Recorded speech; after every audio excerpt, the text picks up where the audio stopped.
Alam mo ba na, ang kwentong kapre ay isang bahagi ng mitolohiyang Filipino.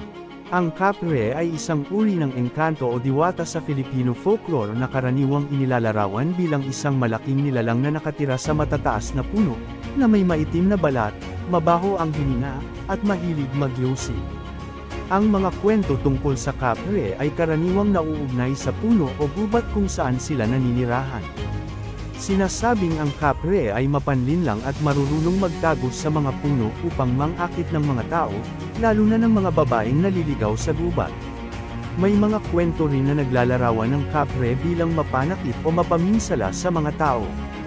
At kung bago ka pa lang sa channel ko ay hinihingi ko po ang inyong suporta sa pamamagitan ng pag-like at subscribe. Ang kwento ng kapre ay nagmumula sa sinaunang paniniwala at kultura ng mga Pilipino patungkol sa mga engkanto at supernatural na nilalang. Ito ay bahagi ng kanilang oral tradition at mga kwentong bayan na nagpapakita ng kanilang pananampalataya sa kababalaghan at likas na kapaligiran. Ang kwento ng kapre ay nagbibigay ng kulay at kakaibang elementong pantasya sa kulturang Filipino.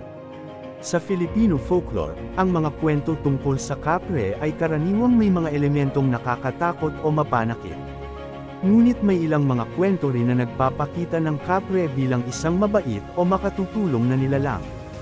Isa sa mga halimbawa nito ay ang kwento ng Ang Magandang Kapre. Sa kwentong ito, isang mabait na kapre ang naninirahan sa isang puno sa gubat. Sa halip na mangakit o manggambala sa mga tao, siya ay kilala sa kanyang kabaitan at pagtulong sa mga taong naliligaw sa gubat. Sa pamamagitan ng kanyang lakas at kakayahan, natutulungan niya ang mga taong nangangailangan ng tulong at gabay sa gubat. Ang kwentong ito ay nagpapakita ng di karaniwang pagtingin sa kapre bilang isang mabait at mapagmahal na nilalang sa kabila ng kanilang nakakatakot na anyo at reputasyon. Ito ay nagbibigay ng ibang perspektibo sa karakter ng kapre at nagpapakita ng kabutihang loob na maaaring taglayin ng anumang nilalang, kahit pa ito ay kinatatakutan o misteryoso. Ang kapre ay karaniwang itinuturing na mapanakit sa ibang mga kwento sa Filipino folklore dahil sa ilang posibleng dahilan. Isa, pang-aakit. Sa ilang kwento, ang kapre ay inilalarawan bilang isang mapanlinlang na nilalang na nang-aakit ng mga tao, lalo na ng mga kababaihan. Ito ay isang paraan upang magdulot ng takot at pag-iwas sa mga lugar na pinaniniwalaang tirahan ng kapre. Dalawa, pakikipaglaro. May mga kwento kung saan ang kapre ay naglalaro ng mga mapanakit na biro sa mga tao, tulad ng pagliligaw o pang-aasar. Ito ay maaaring magdulot ng pangamba at takot sa mga taong napapasok sa teritoryo ng kapre. Tatlo, proteksyon sa teritoryo. Ang kapre ay itinuturing na tagapangalaga ng mga puno o gubat kung saan sila naninirahan. Kaya't sa ilang kwento, sila ay nagiging agresibo o mapanakit sa mga tao na sumusubok na pumasok sa kanilang teritoryo.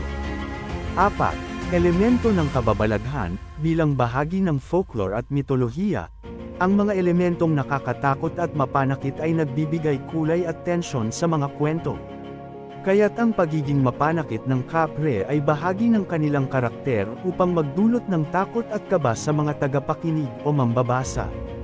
Bagaman ang ilang kwento ay nagpapakita ng kapre bilang mapanakit, mayroon ding mga kwento na nagbibigay ng ibang perspektibo sa kanilang karakter, tulad ng pagiging mabait at mapagmahal. Ang pagkakaroon ng iba't ibang interpretasyon at definisyon ng kapre ay nagpapayaman sa mitolohiya at kultura ng Pilipinas. Hanggang dito lang po. Maraming salamat.